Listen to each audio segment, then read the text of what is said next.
Bismillahirrahmanirrahim. Assalamualaikum warahmatullahi wabarakatuh. Halo anak-anak semua, gimana kabarnya? Ya, saya harap semua dalam keadaan sehat walafiat. Oke, kita bertemu kembali di pembelajaran SPDP di KD 3.4 dan 4.4 mengenai karya seni patung. Bersama saya, Pak Ilham Ramadan. Oke, minggu lalu kita telah membahas mengenai apa itu karya seni patung, kemudian apa saja fungsi dari patung, serta alat dan bahan apa saja yang digunakan dalam proses pembuatan karya seni patung. Nah, di video pembelajaran kali ini kita bakal membahas mengenai teknik dan rancangan dalam proses pembuatan patung. Nah, apa sajakah itu? Silahkan disimak video pembelajaran berikut. Yang pertama ada teknik-teknik pembuatan patung. Jadi dalam proses pembuatan karya seni patung, ada beberapa teknik yang harus dikuasai oleh si pembuat patung. Yang pertama ada namanya teknik membutsir, yaitu teknik dengan membuat patung dengan cara dipijit, kemudian menambah ataupun mengurangi bahan dari patung yang akan dibentuk.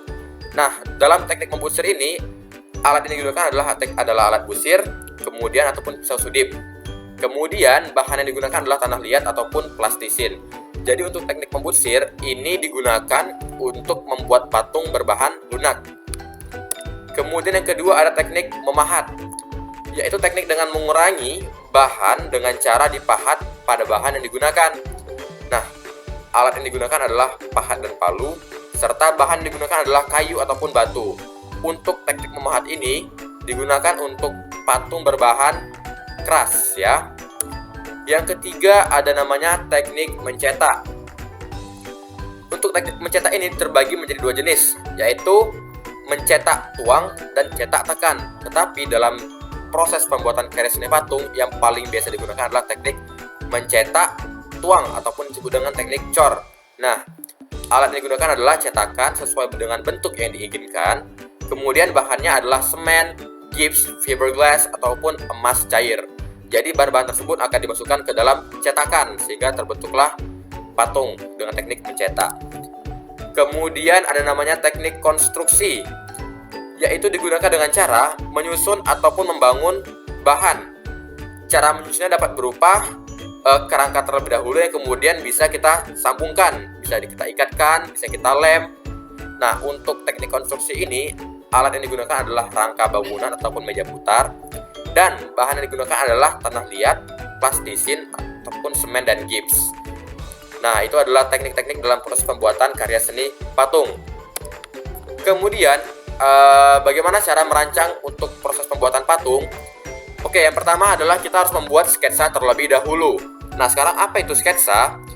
Sketsa itu adalah gambaran kasar yang bersifat sederhana. Ya, jadi gambar tersebut akan menjadi panduan kita dalam proses pembuatan karya seni patung. Dalam proses pembuatan sketsa itu tidak boleh banyak coret-coret. Ya, sketsa ini dibuat menggunakan pensil. Ini adalah contoh sketsa. Kemudian kita harus memilih alat dan bahan yang digunakan. Ya, minggu lalu kita telah membahas alat-alat dan bahan dalam proses karya seni patung. Terdiri dari alat dan bahan lunak dan juga keras. Untuk bahan lunak dia ada plastisin, ada sabun, ada kemudian tanah liat ya. Kemudian untuk bahan keras bisa berupa batu, bisa berupa sedimen dan juga kayu. Nah, kemudian teknik pembuatannya, kita harus memilih teknik tadi yang ada 4. Ada teknik membutsir, mencetak, kemudian ada teknik memahat, dan juga ada teknik konstruksi. Untuk proses pembuatan karya seni patung menggunakan bahan lunak, kita harus menggunakan teknik membutsir serta mencetak. Sementara untuk bahan keras, kita gunakan teknik memahat serta teknik konstruksi. Nah, itu dia ya teknik-teknik serta rancangan dalam proses pembuatan karya seni patung. Oke, kemudian tugas kalian di rumah adalah buatlah karya seni patung dengan menggunakan bahan lunak. Ya.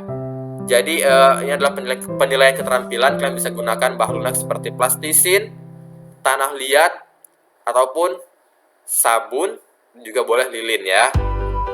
Baik, saya rasa itu saja yang dapat saya sampaikan untuk video pembelajaran kali ini. Lebih dan kurangnya saya mohon maaf. Terima kasih atas perhatiannya. Wassalamualaikum warahmatullahi wabarakatuh.